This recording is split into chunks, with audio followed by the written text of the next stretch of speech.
mengucapkan tahniah kerana tuan-tuan dan puan-puan.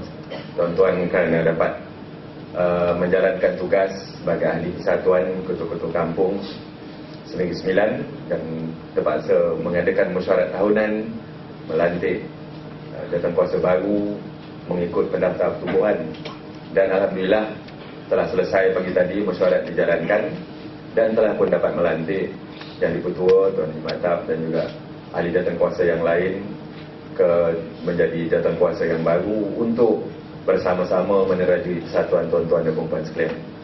Seperti yang selalu saya cakapkan dan selalu saya pesankan, bahawa di atas bahu tuan-tuan sekalian selaku pengerusi jawatankuasa keselamatan dan kemajuan kampung, terletak di atas satu bahu kita terpikul satu tanggungjawab yang berat, iaitu tuan-tuan semua adalah merupakan jentera pentadbiran kerajaan yang paling hampir dengan masyarakat, yang hari-hari bersama-sama dengan masyarakat, yang hari-hari dapat merasakan denyutan nadi rakyat. Maka pengurusi jawatankuasa keselamatan kampung dan jawatankuasa ini adalah merupakan satu jentera yang amat diharapkan oleh kerajaan untuk dapat bersama-sama menjadi jambatan kepada masyarakat, daripada kerajaan ke masyarakat dan daripada masyarakat kepada kerajaan. Hubungan dua hala, hubungan mesra, hubungan yang boleh menghubungkan antara dua pihak, yang mana jambatan ini perlu kokoh dan perlu togap. Kalau dia tak kokoh dan tak togap, orang tak nak menggunakan jambatan ni, orang akan menggunakan jambatan lain. Jangan sampai orang gunakan jambatan lain. Jangan sampai orang tidak menggunakan jambatan yang disediakan oleh kerajaan untuk menjadi penghubung antara dua pihak sebagai pemberi maklumat dan juga menerima maklumat. Peranan dan tanggungjawab yang besar yang dimainkan oleh JKKK ini di seluruh Negeri Sembilan teruskan.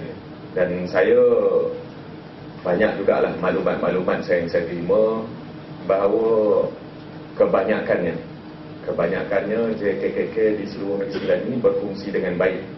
Ada satu dua lah masalah yang dihadapi oleh tuan-tuan sendiri. Masalah ini pun masalah dalaman, masalah di antara satu sama lain.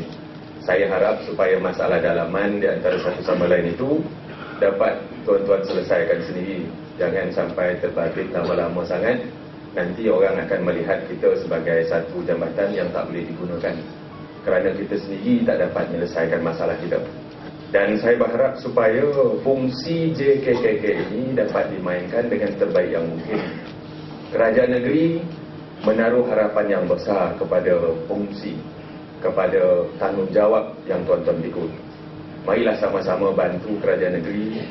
Marilah teruskan segala usaha yang telah tuan-tuan buat, yang selama ini saya kira kalau ikut peratusan, dari segi peratusan saya boleh bagi katakan 80 lebih peratus lulus semua yang tuan-tuan buat. Kita selaku orang yang dilantik oleh kerajaan, selaku pemimpin masyarakat, kita selaku orang yang menerangkan dasar-dasar kerajaan, jangan kita lari daripada kenyataan. Bila orang bantai, itu kan bantai negeri, bantai kerajaan lah. Bantai kerajaan, janganlah pula kita pula diam je. Dan sepatutnya di tiap-tiap mesyuarat, di tiap-tiap apa saja perjumpaan, tuan-tuan semua mesti menerangkan dasar-dasar kerajaan. Yang baru-baru ni dasar untuk kita menyelaraskan. Kita bukan apa, kita nak menyelaraskan subsidi. Subsidi minyak misalnya, RON 95 dengan RON 97. Ini perlu tuan-tuan, kerana mana ada negara dalam dunia ni kita buat sistem subsidi terbuka. Semua orang akan menikmati subsidi yang sama. Subsidi ini maknanya pun, nama pun dipanggil subsidi. Subsidi ini adalah digunakan untuk orang yang memerlukan. Subsidi digunakan untuk orang miskin, orang susah. Tapi subsidi kita di negara ini lain. Subsidi di negara-negara lain, luar negeri lain, dia subsidinya fokus. Subsidinya betul-betul tertentu untuk orang tertentu, bukannya terbuka begitu saja. Kita tak naikkan apa-apa pun. Sekarang ni meter-meter baru. Dan pula ada pula nulis surat ke saya, meter baru ni laju benar jalan. Dia boleh tengok tu macam tengok meternya pula laju benar jalan. Tak ada baju lain pun. Meter baru ni perpuluhan itu ada 4. Kosong selepas titik tu ada 4 perpuluhan. Dia punya kosong. Makin ada 2. Yang dia tengok yang ujung sekali yang kosong laju. Memanglah laju sebab dia empek kosong. Dan sekarang meter baru ni dia tak boleh main teropong tajam. Tak boleh pembaca meter duduk kat kedai kopi teropong tajam sampai tulis. Sebab dia kena buat. Sebab dia elektronik, pembacaan dia tu kena doket dengan meter. Barulah dia punya meter reader tu, dia punya reading machine tu boleh berfungsi. Tak ada masalah tuan-tuan mengatakan bahawa kita menaikkan harga air. Tak ada isu mengatakan kita menswastakan air. Tak ada isu mengatakan bahawa kita salah cas air. Tuan-tuan di Dompu misalnya, di daerah Dompu, isu dibawa-bawa mengatakan saya mengkontrolkan bukit. Saya tak buka bukit itu di atas semata macam mana-mananya. Saya tak bagi ke orang pun. Tanah tu pun kerajaan negeri punya. Kita nak buka ladang-ladang atas nama Yayasan Negeri Sembilan. Yayasan Negeri Sembilan sekarang ni, anak-anak ibu bapa suka meminjam dengan Yayasan Negeri Sembilan. Yayasan Negeri Sembilan kita tak ada buat charge interest, tak ada faedah, tak ada bayaran pentadbiran. Bayar pun ikut kalau dah kokodo baru nak bayar. Kita fleksibel. Banyaklah ibu bapa dan pelajar yang suka yang nak meminjam daripada Yayasan Negeri Sembilan. PTN pun sama juga, tapi terlampau ketat. Dan kita tak ada langsung sebidang tanah, tak ada langsung sebidang estate yang boleh menanggung operasi yayasan. Sampai bila kita nak minta daripada kerajaan negeri nak pergi macam mana? Nak pergi tanah, sampai bila? Kita kena buka. Itu sebabnya di Serting tu, kita buka tanah kerajaan, bukan hutan simpan. Tanah tu dah jadi tanah kerajaan yang telah pun dibalak tahun 2003, tahun 2001. Adalah pokok-pokok mahang, pokok-pokok jaras yang tinggal. Itu pun duitnya dibagi kepada Yayasan Negeri Sembilan. Dan kita membuat satu cara, bukan macam dulu lagi. Dulu kita bagi tanah 3,000 ekar macam kat Serting tu, bagi atas nama yayasan, yayasan akan cari partner, buat joint venture, yayasan ambil 30%, syarikat tu ambil 70%. Lepas tu tukar nama tanah kepada joint venture, langsung hanyut. Sekarang kita tak nak buat macam tu. Kita buat supaya yayasan menyewa pajak tanah itu dalam masa 25 tahun. Dan tanah tersebut diurus, di bawah tadbir urus oleh pejabat tanah masing-masing. Cukai tahunan kena bayar dari yayasan dan pajakan tiap-tiap tahun kena bayar. Tanah tak tergadai, yayasan tak keluar satu sen pun, dan syarikat mengerjakan itu cuma mengeluarkan modal. Dan kita cuma 5 tahun pertama kita tak dapat apa-apa hasil. Memang tak ada hasil pun, pokok tak ada lagi. Selepas tahun kelima baru kita akan ada profit sharing.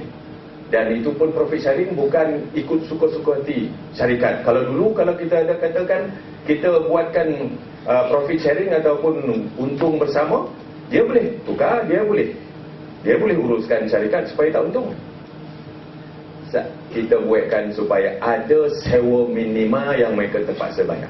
Kalau mengikut harga pasaran kelapa sawit di Kuala Lumpur, MPOB punya pasaran tu, itu yang kita buat. Dan harga pasaran itu mengikut apa yang diikut 5 hari secara purata. Dan kalau harga pasaran macam kelapa sawit rendah pada RM1,000, itu syarikat punya pasar.